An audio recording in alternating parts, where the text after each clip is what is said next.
പ്രിയപ്പെട്ടവർ, ഒരു കാര്യം പറയാം.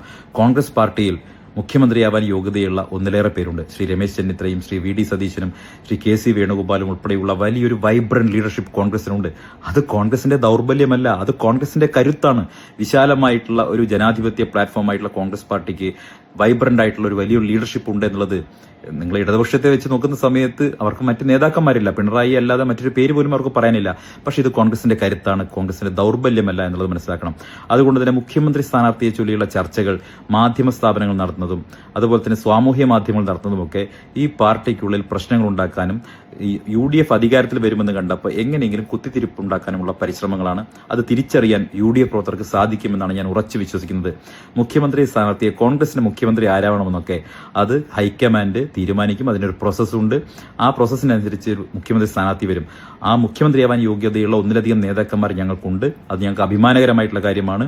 തീർച്ചയായിട്ടും അത് ആര് വന്നാലും അത് സ്വീകരിക്കാൻ ഉള്ള ഹൃദയവിശാലതയും പാർട്ടി സ്നേഹവും പാർട്ടി കൂറും കോൺഗ്രസ് പ്രവർത്തകർ കാണിക്കും. അതിലൊരു തർക്കവും വേണ്ട. അതുകൊണ്ട് മാധ്യമ സ്ഥാപനങ്ങൾ കുത്തിത്തിരിപ്പ് ഉണ്ടാക്കാൻ നോക്കും. കോൺഗ്രസ് പ്രവർത്തകർ ജാഗ്രത.